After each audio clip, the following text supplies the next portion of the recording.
I know that when I roll a wheelchair passenger into that van, that's not the end, right? Like I got to secure that wheelchair to the vehicle. And it all depends on how complicated the device is and how complicated the particular disability is that of the passenger you're transporting.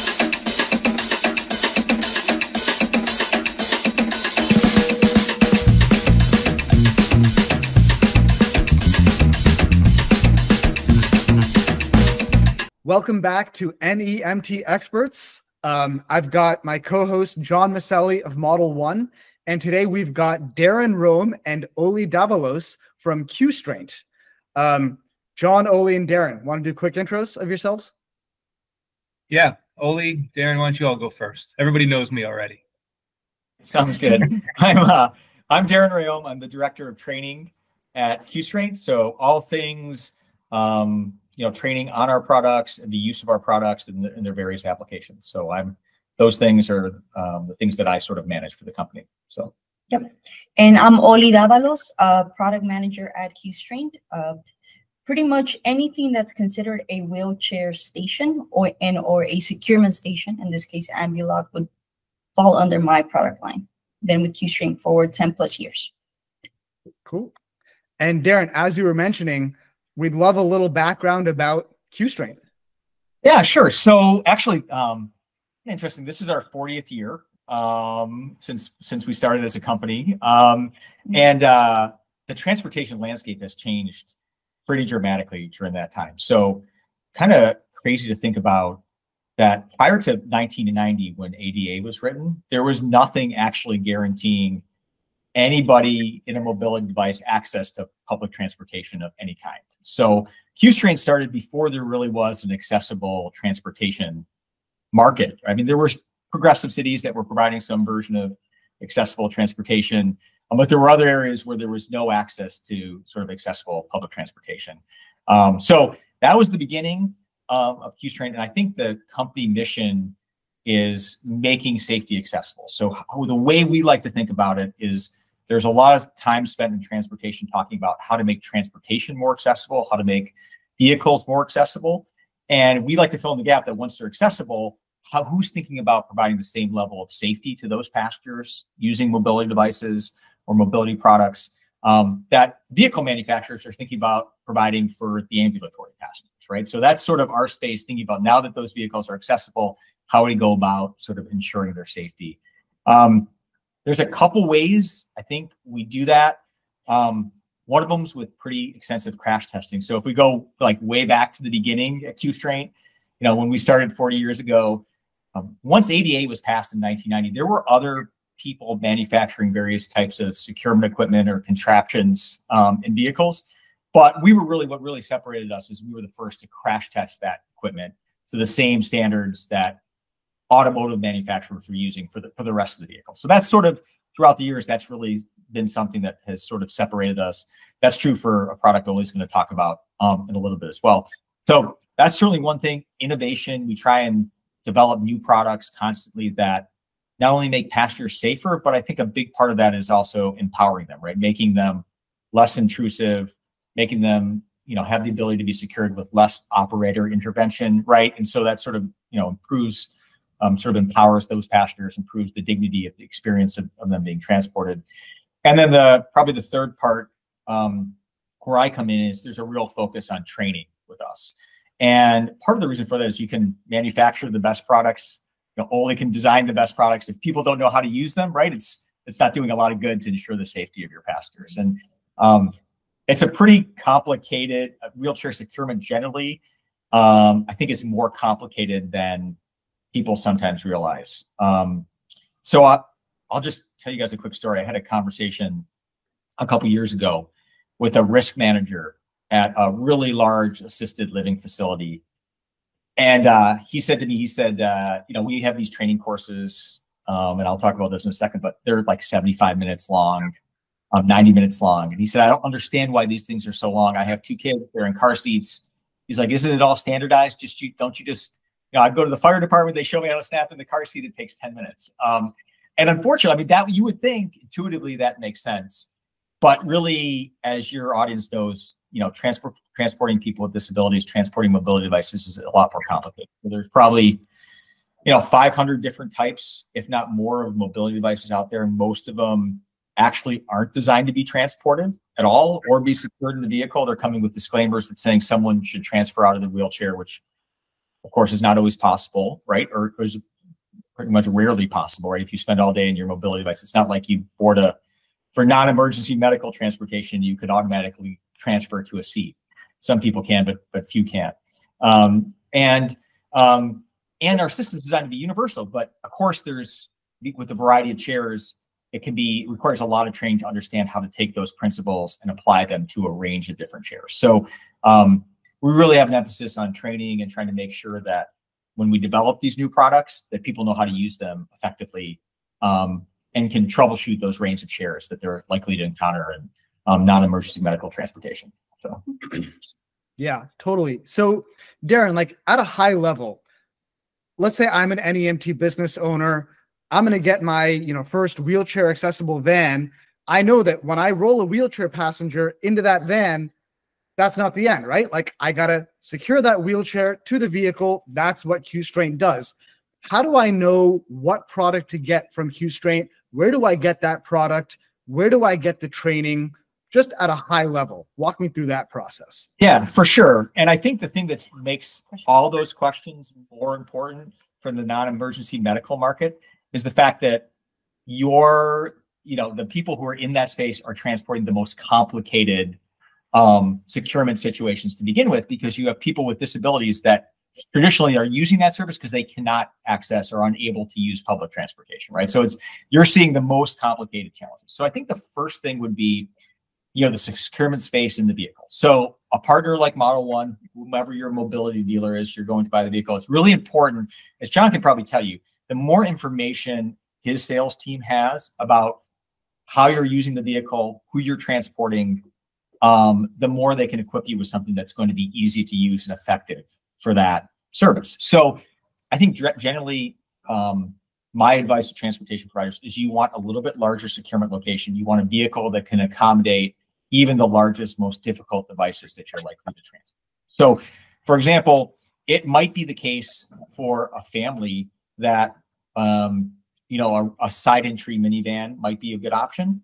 But if you're going to be transporting a range of different options, including things like stretchers and gurneys, that's not going to be a great option for you. You're going to have some devices that are too large to fit into that securement space. So I think just going into your dealer, explaining to them who you're likely to transport, and then erring on the side of having a larger securement space. So to give you an idea of what I mean, most securement locations in a vehicle are set by regulations in the Americans with Disabilities Act. And so way back in 1990, they said there should be a minimum securement location of 30 inches by 48 inches. Okay, so 30 inches in width by 48 inches in length. People have gotten bigger since 1990. A lot of mobility devices are bigger than 48 inches now, right? And for a lot of times, if that's not specified to the vehicle manufacturer, they're going to give you the minimum securement location and give you more ambulatory seating, which is what a lot of people are looking for, right?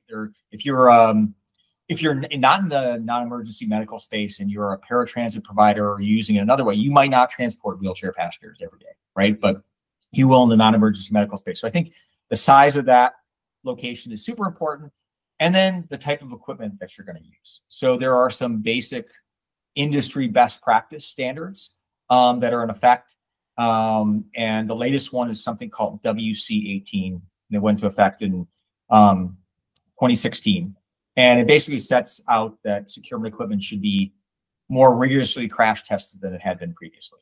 And so that gives you stronger, sturdier securement equipment. There's a lot of reasons for that, that standard changed. But you want it from a liability perspective. You want to be meeting that legally best practice standard. So you'd want to, just to start with, you'd want a larger securement location than you typically would, maybe 52 inches, in a vehicle that's going to be easy for you to access and allow you space to transport a number of different passengers at one time. And then you'd want securements that sort of meet those best practice standards, WC18. So on a high level, that would be one of the things you want to consider. There's other products that, depending on what your budget is, there's a product called the Q'Straint One that maybe Oli can talk a little bit about later, that makes securement a little bit easier. but some of that depends on how much money you have to spend, what your price point is, what the vehicle is that you're looking for. So there are advances in technology that could also make that easier. But I think as a baseline, larger location, a vehicle that's going to be accessible to the largest number of passengers that you're going to transport, and securements that meet that latest best practice standard WC18. At the end of the day, like, I'm going to consult with, like, when I go into Model 1, for example, to buy my vehicle, I'm going to get the information about which Qstrength products are appropriate for the type of passengers that I'm going to be transporting. Then I got to learn how to actually use the Qstrength devices and get my drivers trained in using them to secure passengers. How do I make that happen? Right. So everybody has a different approach, but I would say our view on a company level is that we really want to be the resource that transportation providers use for that training. So there's a couple different ways you can do this. For larger providers that are most concerned about being sort of on the cutting edge of securement and understanding the industry, I think I just mentioned to you guys before we went live that Oli and I are in Florida at our corporate headquarters. We actually have a national training seminar that this is the 19th year we've put it on. So we have 35 different leaders from the industry that are here. It's 2 days of securement training. You learn everything about the regulations, best practices, securement principles. The second day we spend troubleshooting really difficult to secure mobility devices, and then a bunch of best practices that other transportation providers are putting into effect to make the challenge of those devices and securement a little bit easier. So that's like the highest level offering we have. But I do free monthly training webinars, right? They can be done as a group. So you can bring your staff in, sit in on training. Everyone's gets a certification. So a lot of organizations are like bringing in their drivers for lunch, like get pizza for everyone, and they'll all get a securement training. I found that feeding people makes the securement trainings go down much better, as you might suspect. And then we have 2 on-demand courses that would be relevant for your audience. So there's, of course, Securement 101. That's sort of the base level of training that will get you through 90% of the devices you're going to transport, covers the basic securement principles, everything you need to know about using our equipment.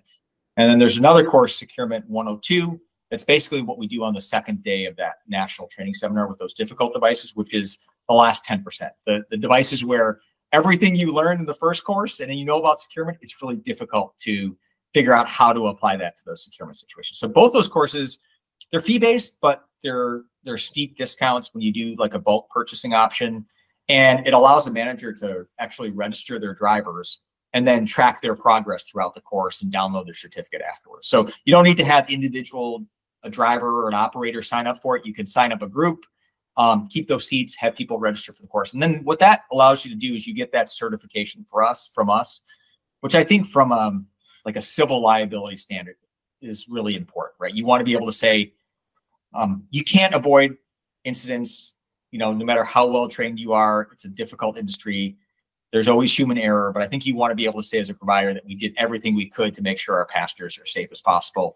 And this gives you certification that you brought your team through the manufacturer certified training. And then last, the only thing I would say is then it really does make sense to have someone in-house who takes ownership of that and is responsible for making sure even after that training that the operators know what they're doing or monitoring, the type of devices you're transporting, that having someone that the operator can go to when they run into a difficult situation and help them troubleshoot that, so they can make adjustments and transport. If you're transporting that passenger, again, if need be, you're doing it better than you did last time, right? And even to that end, on our Training Academy website, there's actually a support tab. And if you run into issues figuring out how to secure a particular device, you can submit a support question with pictures. That goes right to our training department, and someone from our company, usually me, gets back to you, usually with a little video answer within 48 hours about how we would suggest you secure that particular device. So we try to make it robust and have lots of resources for providers. But at the end of it, I think what you want to do is make sure you're checking out that training from us initially, and then figuring out what kind of training program works for you. And I think the first step is just recognizing that it does require a pretty substantial amount of training for your team to understand the complexities of transporting those mobility devices. But I guess the other thing I would say is that's just like wheelchair securement. And in the non-emergency medical space, you're also transporting things like jerry chairs, gurneys, stretchers, which you really should not be using our traditional equipment to secure. Oli has something she's been working on that will work for that. But I think understanding that distinction is important. So that's just for the wheelchair aspect of transportation in the non-emergency medical space. Yeah, but to tag onto that, it's true. It's just wheelchair, but we've sort of leveraged those learnings. Yeah, right, sure. Through these 40+ years, and really the need. One of the biggest needs that I think a lot of the work that Darren's been doing with the academy when it first got introduced into the market was the fact of that operator turnover is a real problem. So you can spend all this time training your fleet, training your team, and then 6 months later, here we go again. And so to answer that market need, the academy was developed to really continuously give you the tools, or give your agency the tools to continue the training. And later, I think we're getting better with each product launch. For example, now with QStraint One or Ambulock, we'll be able to have a QR code in the vehicle where you can just scan that QR code and go to direct trainings that Darren's put together. So I think with time, we've definitely sort of keep on polishing it and try to answer the need of the market. It sounds bad, but like, you know, we do get requests for on-site training. We do on-site training sometimes for providers. But honestly, when someone calls, it's usually after the fact. I mean, in the back of my head, I'm thinking, what happened and how bad is it that you're now reaching out? And that's a terrible joke, but that is usually the case. It is usually someone has been told you need to bring someone in and rectify this problem because there was an incident. So what we try to do with those online courses, the QR codes that I mentioned, is sort of make that available to them before. Be a little bit more proactive. Right. And it should be easily accessible, right? Who keeps your manuals? I don't keep any of my manuals. In the same way, none of the manuals are kept in a vehicle. But if you have access to instant how-tos on how to use the product, then you'd be a little safer. So right. Yeah.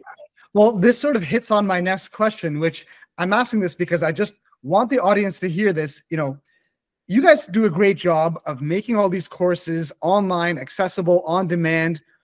There are NEMT providers out there who are always looking for shortcuts to just get going. What happens if they don't have their drivers trained on using these QStraint securement products? I think the question is what can't possibly happen. Yeah, I mean, again, you are transporting, or we are in the business of transporting, providing transportation for people at their most vulnerable. I always throw that word, but so you're in a position where anything can really go wrong. Even if you were to transport, for example, a passenger or a patient from one device to another, something can go wrong. You can hurt. You don't really know the level of disability of the patient or passenger. Things can always you can forget to put on a tie-on, for example, or simply put, maybe the operator in the vehicle does not know how to secure a wheelchair, or a stretcher. So yeah, you can run into a lot of different scenarios. And I think one of the things that Oli, in the products she designed is sort of aiming to make easier is that we know, like, the vast majority of wheelchair incidents are not accidents, right? They're not an accident where someone's injured. It's routine driving where someone has not secured the chair properly, and chairs are either tipping over, or most commonly people are coming out of their mobility device because they haven't used the occupant securement properly.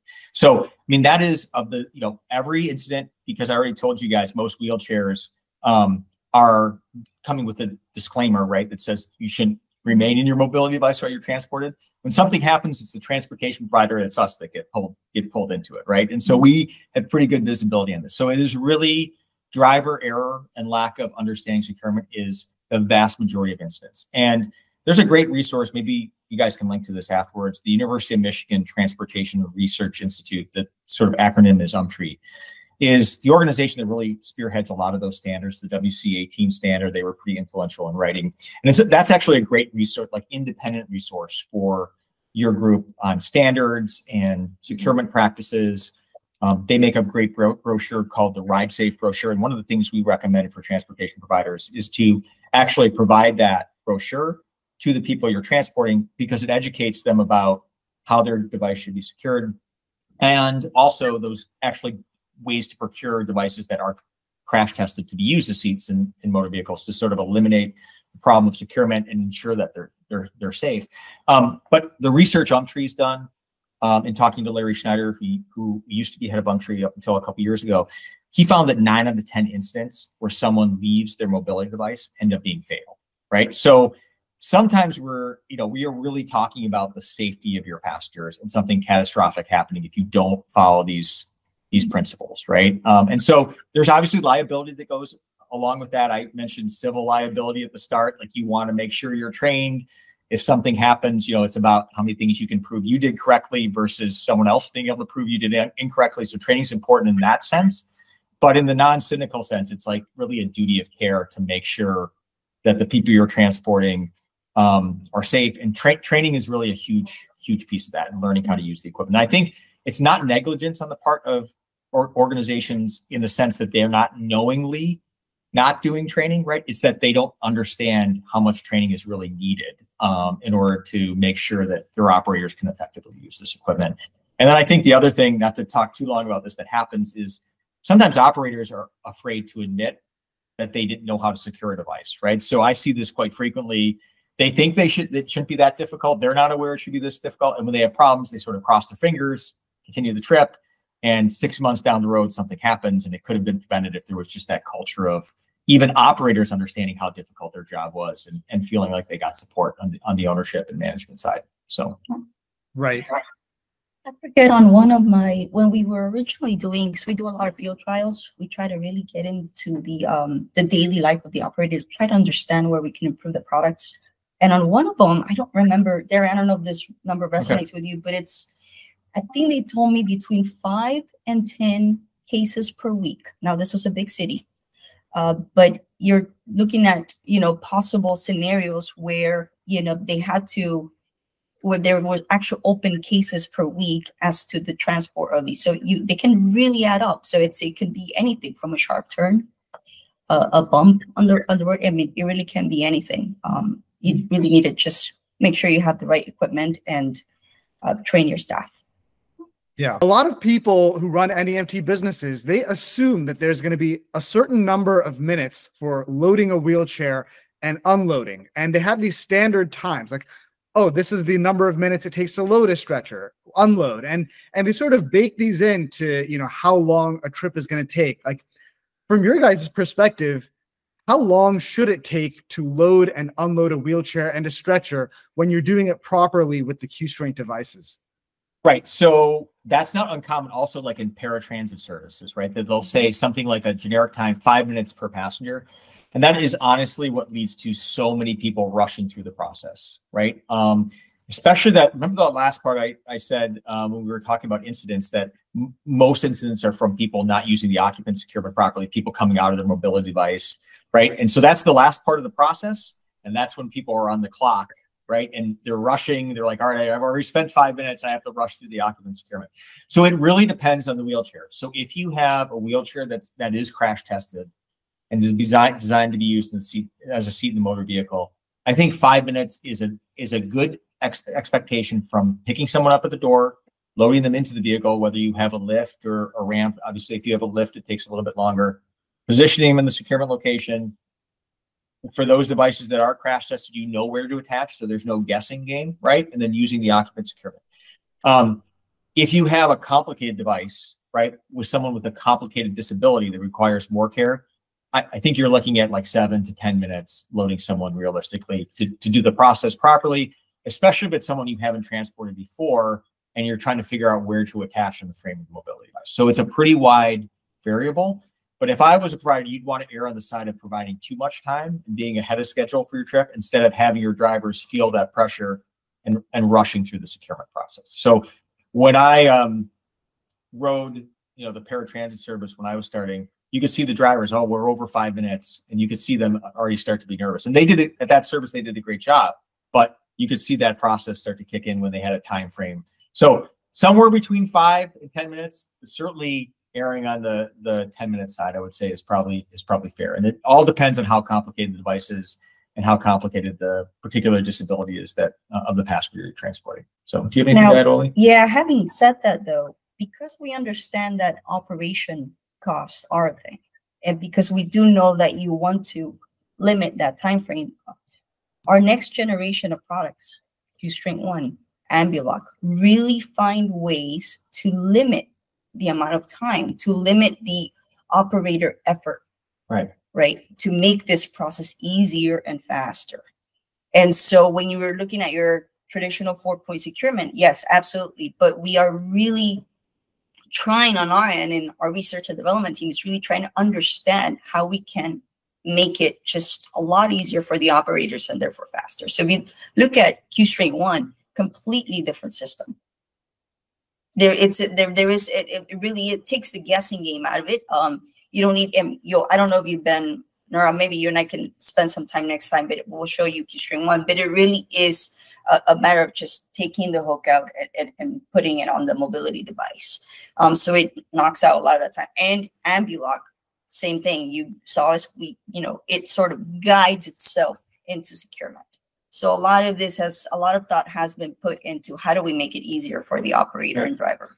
Right. So the Qstrength One specifically, I mean, you eliminate the whole steps of putting the securements into the floor because they're integrated into the floor, having to release each one individually because there's a button on the wall that releases them all at the same time.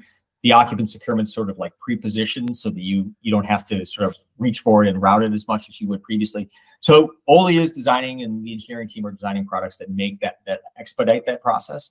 But if we're talking about traditional 4-point securement, it really is, you want to err on the side of giving your driver enough time to do a good job with the securement process. So this is obvious to say. Anyone watching this obviously wants to be thoughtful about how to run their business. But, people can think, oh my gosh, all this training, it'll be fine. But I mean, the obvious reality is it's a lot more costly for something to go wrong with a passenger because the securement training wasn't, done thoroughly, than to actually just be proactive and do the securement training, which you guys make so accessible anyway. So right.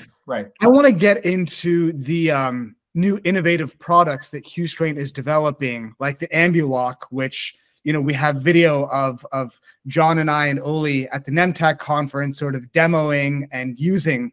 I'd love to hear about, the latest and greatest in Qstrength's innovations. So it was, it's really a product that was not only designed with all the safety or the crash testing criteria of the ambulance industry, but what we really wanted to build in it was the flexibility. So John, feel free to tap in here when, or add here what, if you have any other ideas, but really, how can we answer a problem in the market where you have your non-emergency agency or non-emergency transport agency that not only wants to, transport wheelchairs, but also wants to start transporting stretchers. And so how do we give them a solution that they could do both, but not only do both, because that is already in the market when you have your side latch and antler system. How do we do it both safely within compliance of the latest regulations that the ambulance industry is following? And that really is what Ambulock is. It is a system that allows you to safely secure a stretcher, in addition to also having the flexibility of transporting wheelchairs on the go, really. So your operator can, in the morning, transport your stretcher, and in the afternoon, if you have a couple wheelchair transports, you can do that as well, or vice versa. And just a question here so that you can, sort of emphasize this, but before the Ambulock came out, what was the best way of securing stretchers, and what about the Ambulock makes this process so much better than the next greatest thing, which was before the Ambulock? That's a good question. I've seen a lot of things, but really the most popular system was what we call your traditional side latch and antler system, which is a pretty, I don't know, maybe you've seen a pretty bulky system that comes at the front end of the vehicle that sort of captures the casters of the stretcher. And on the side, there's a locking mechanism that allows you to just secure the stretcher. Now, this is a good system, but it is a very, very old system. And it definitely doesn't comply with the latest crash testing certification, which in the ambulance industry, it's called the KKK standard, or really, well, that's a whole new ballpark, but really that's really what we've seen mostly in the industry now. Ambulux sort of makes it a lot easier, and that it's not only a more, I guess, user-friendly system that allows you to secure the stretcher, but in addition, it also allows you to, again, do it with peace of mind, knowing that you are abiding by the latest regulations or regulatory standards. So it takes it a step further. So as far as liability is concerned, this would definitely be the system that I would consider if I'm thinking about transporting stretchers. I would just add too that we often see providers who are primarily wheelchair transporters who don't want, for business reasons, don't want to turn away a stretcher. And I probably get 15 to 20 questions a year from people writing and saying, how do I use your 4-point tie downs to secure a stretcher, right? And so these are people who are not necessarily doing stretcher transport every day, but want the option to do that and are already familiar with wheelchair securement products. And the answer is you can't, right? It's not crash tested. There's not good attachment locations on the frame. You need something entirely different. So I think part of Oli's design is to accommodate those transportation providers to provide, a system that they're already used to using within the Q'Straint framework with that crash testing that we've had a long commitment to, and give them the ability to do what some cases, even though we tell them not to do it, they're still trying to do with our 4-point tie down. So, and then the flexibility to go between both, right? That's a big one. Not just flexibility in the vehicle itself or the layout, but the fact that you can transport any type of stretcher, really, as long as you have the compatibility bracket with it. It really opens up opportunity and really aligning your fleet. I like to say that you're getting diversity through flexibility, right? You want to be able to diversify your business and have those options, and we want it to be flexible. Ideally, if you could not dedicate your vehicles to one specific type of trip, you're better off. I like to think, and that's what we generally hear from the industry. It's funny though, Oli, you mentioned regulations, but you said regulations in EMS, and there's no regulations in NEMT.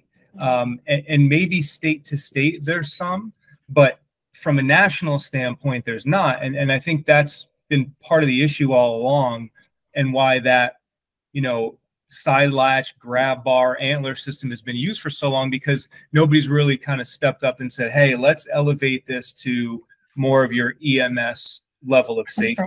And that's why I think the system is so important, because, as dealers of this product, we serve this industry. Not only do we serve the operators, we obviously serve the end users, the patients, the participants. And so it's important for us to say, hey, we're giving you one of the safest, newest products out there. And that's what makes the Ambulux so great. And I think Q'Straint as a whole, Darren, you mentioned the ADA. I got into this business in 2014 in New York City selling wheelchair accessible taxis. I've told this background of mine a few times on these podcasts, but it's really relevant to this conversation. So in 2015, only a year into it, the ADA hit its 25th anniversary, which was, huge. Not that long ago, really. And it's not that long ago. And to think what, how things were before 1990, I mean, back then, I was ignorant to it, so I had no idea. But thinking back now, knowing what I know, it's mind blowing. Just a quick anecdote. I used to train New York City taxi drivers for the TLC, for the required 3-hour training program to drive a wheelchair accessible taxi. And so I trained using a wheelchair, and it was a lot of sensitivity training, which in of itself was, so eye-opening, and just, I hold it so close to my heart now, knowing what I know. But then we literally had a wheelchair accessible taxi in the garage with a wheelchair, and I would make every person, every trainee, be a passenger and a driver, and everybody would have to switch off and do it. And there were times where I'll never forget this. One guy came up to me, he had tears in his eyes, and he said, "This was so amazing. Thank you so much." And I said, "You seem, super touched by this. What's going on?" And I guess his daughter was in a wheelchair, they bought a consumer level personal use wheelchair vehicle. He was not, all these years, he was not securing his daughter properly in that vehicle. That he was not shown by the dealer how to do it properly. So I was like, you know, I was blown away by that. I was super appreciative of that story, and it always stuck with me because, you know, I mean, that is a true loved one, right? I mean, you have to love and care for the people that you transport, but when it's family, it's even more important. So as far as we're concerned, Model 1, we like to get the drivers, the owners as well, as well as the, you know, any of the operators to learn how to do this, because, you know, some owners drive themselves, of course, and some don't. But, you know, again, from a retention standpoint, if you do lose a driver, you want to be able to, as the owner, show that you know how to do it, and train your you know, your staff properly. So that's really big for us.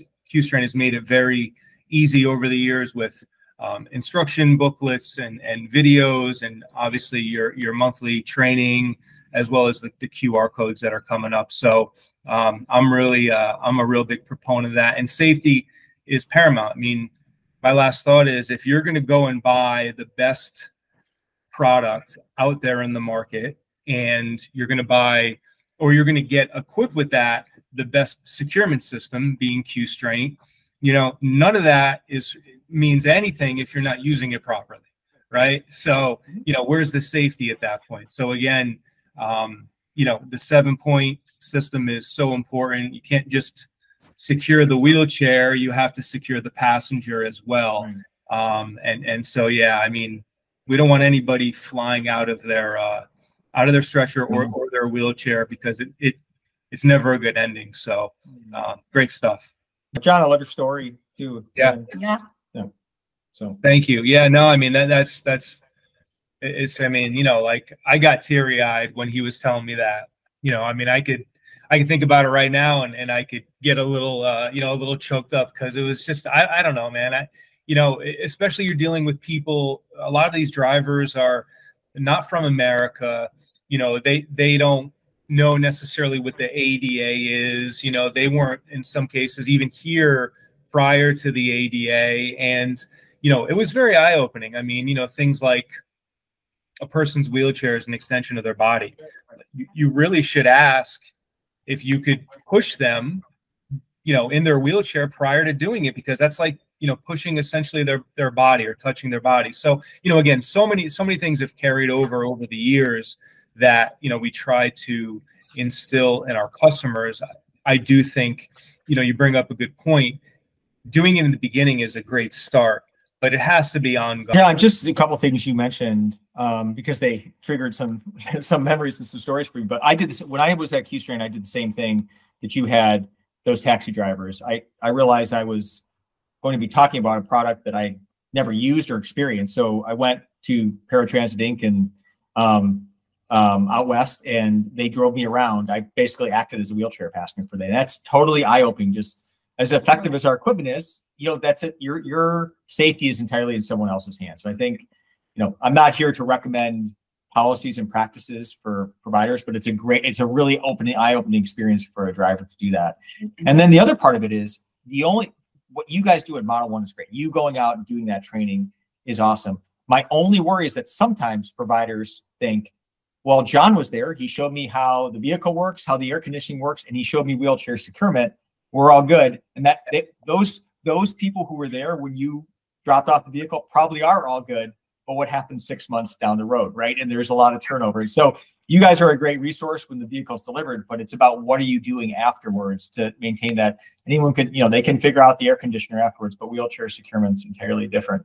Yeah. And then last story I want to share with you, since we started, the first thing you mentioned was way back pre-ADA. I mean, you should see some of the things that were out there.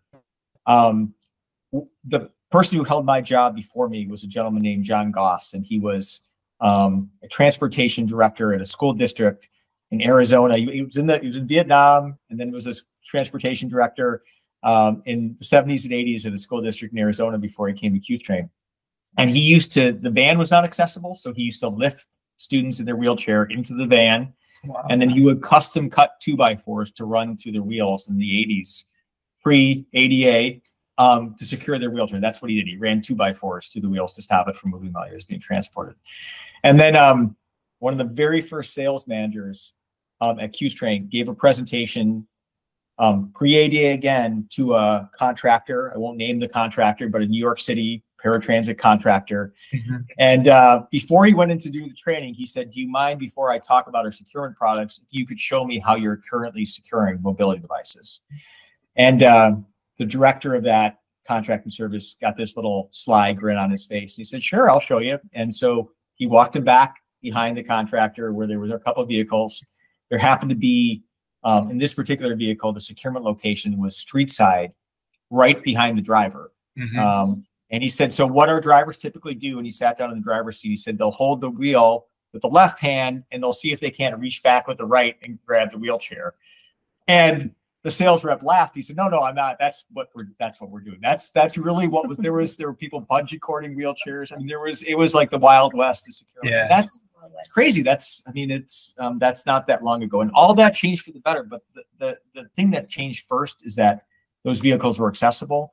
And then, the way ADA is written, which is a landmark piece of legislation, but it's civil rights law. And it's basically ensuring access, and securement and safety has been an afterthought. And that's what is sort of the void we're trying to fill and always trying to fill with this new Ambulock product for stretchers. So, and we're not the only industry where we see this recent movement. So the EMS world, these regulations that we're talking about, they're fairly new. They got passed in 2016. So they realized that there was around 4,500, I guess, events a year in which either a first responder or a patient was injured. And so what they did is they went back and they took a look at, how exactly are patients being transported. And they took a look at the entire ecosystem of an ambulance. And they went on ahead and they rectified a lot of these regulations. So if you think about it, that's really scary. The equipment that's currently in our industry, the non-emergency transport industry, it hasn't gotten banned per se, but it's not really the equipment that is blessed by the latest regulations in the EMS world. And so if that's the system that we're using, we have a long way to catch up. That's really what we try to do with Ambulock. So just it wasn't that long ago, really. Yeah, it's crazy. Yeah. I've been asking Braun, who's been a partner with the companies that I've worked for since I started, for a stretcher compatible, stretcher accessible minivan, because primarily, we've seen them in the full size vans, and we'll see them occasionally in the minivans. But Braun did some testing, and Braun is kind of like Q'Straint. I would say they over test, right? And that's not a bad thing, but they really want to make sure that their products are safe. And they went and they did a crash test using the Antler and grab bar system, kind of the current product out there. And supposedly the stretcher didn't move very much, but the passenger was essentially ejected from the stretcher. And, that caused Braun to say, nope, we're not doing this. We don't bless this. And now here we are, a few years later with Ambulock, and, not only will we see this in a full-size van, but we'll also see it in a minivan. And I think, that's real exciting, because a lot of customers don't want to have the larger vans. They want to do, more of that one-on-one transportation with just a stretcher patient and an attendant back there.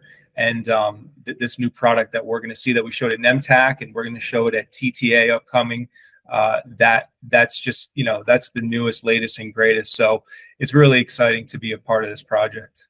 In the description of this video, I am going to put the information and links for accessing the training for using these Q'Straint products, which, in case it's not obvious by this point, it's not a nice to have, it's a need to have.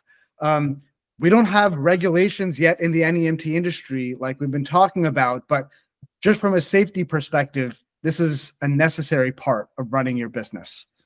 Run, Bambi, run. Hey, Bambi, go run. Run. Bambi, run.